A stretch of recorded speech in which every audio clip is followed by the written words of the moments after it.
this true is very interesting. Helping who? Iran. No way, bro. That's But they are strange. reporting. I don't know if the propaganda or if it's true, but this is like I think under India. Saudi has a reputation to flip. We've seen that too. That's been a fact. No, I mean that's why they are so rich. They always pick the winning side. So if they have decided that Iran is the winning side, switch side. They are dictators. They don't need to explain to anybody. They just shift sides on the fly.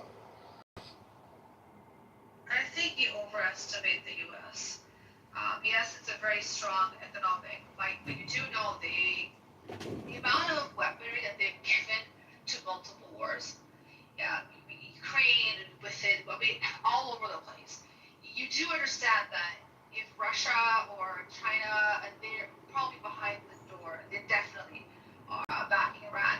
It would be in Russia's best interest to pull the focus and force a focus onto the Middle East. You see, the U.S. doesn't have this limitless number of weaponry.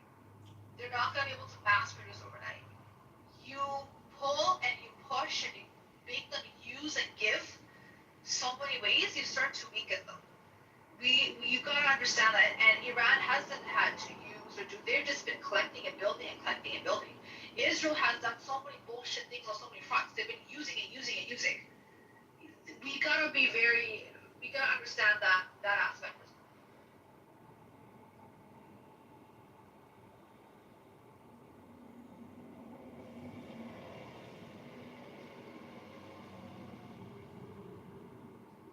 Who knows the story of Kitover? Che Guevara.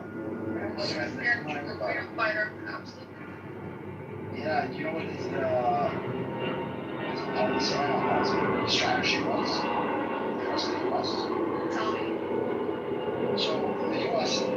basically dominated Latin America for quite a long time. So Che Guevara's strategy against the U.S. They could never, no Latin American country could ever face them at all. So he wanted the U.S. to spread thin by instigating coups or operations all over Latin America.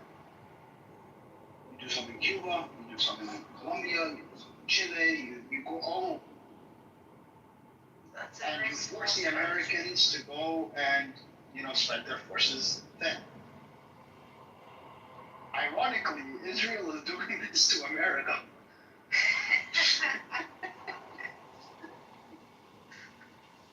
Not for the same reason, but that's what's happening. Well, Israel, but also look at this whole Ukraine situation, right? There's a lot going on.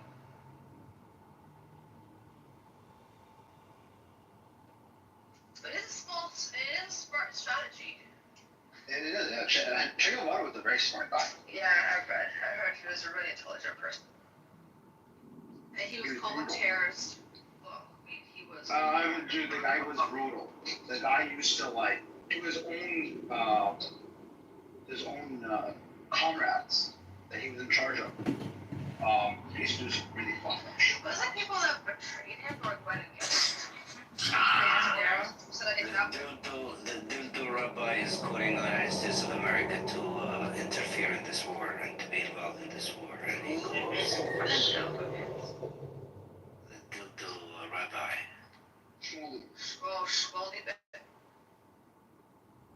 Come on, Shmuley is like God bless the United States of Israel. That's what he said at the end of the picture. Shmuley. Oh my God. Shmuley actually got into a little altercation. I remember this video was went viral. Right? Some Christian actually confronted him in public, and I think in New York, that you're a baby killer, you believe in killing babies, and blah blah blah. Like tax dollars. What, at that protest? He was called out? No. There was a video. Florida. In Florida. It was in Florida, right? Yeah. That was crazy. But what do you think about Rabbi Shmuley, Yaakov? Not a fan.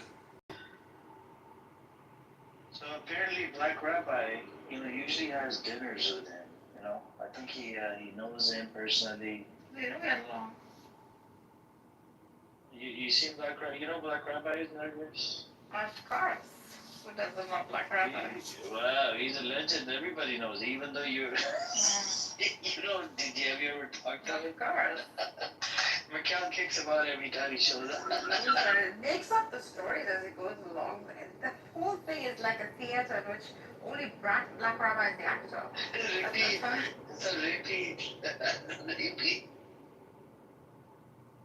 All false news, like completely made up shit from like 1980s propaganda. Completely like the narrative is emo. It's so meta. He's such a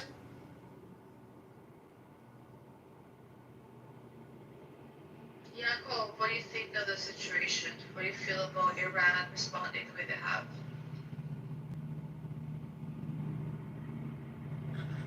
If I was attacked, I would respond with everything that I had.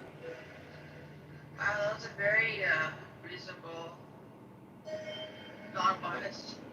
Tell me how someone who wasn't in the defense business in any country wouldn't say the exact same thing. A lot of people that have. No, what? You're just gonna take it and just say, "Please, sir, can I have another?" But haven't you seen that with a lot of these allies? After Israel attacked, they were saying, "Pray for Israel."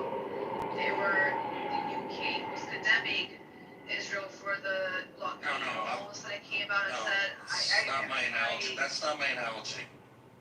But there's allyship. There's things that people will support, even though it goes. That's not the question you asked me. What was your question? No, your question you asked me was not allies and stuff like No, that. because you're saying anybody would. No, if respond the way. any country that was attacked would, of course, retaliate. Of course. Show me a country that wouldn't. The way in which Israel did hold, Iran did hold back, but of course, provocation in the past, they had a right to respond. They did hold back. Even legally, they had a right to respond. In this case, obviously, they could not. But what I'm saying is the way in which the response is being given to Israel, do you think it's measured? Say that again? Do you think Iran's response to what Israel has done is measured, or do you think it's overkill? Because I've seen different. It's not over yet. I don't think. You would have to answer that question when it's over, and I don't think it's over yet. So I don't. I think it's. You can't just measure if you're still pouring your sugar into a ladle. But shouldn't Israel be condemned on the international stage of some sort for the shit that they just pulled? So you think Israel also they might commit a false flag on some American installation or facility to draw the Americans into the war? I mean, they have before. I mean, even on their own, there's a video I was hearing about. This lady was saying like she used to work, I guess, in some sort of sphere with these attacks on the embassies, on the Israeli embassies, and certainly the embassies, and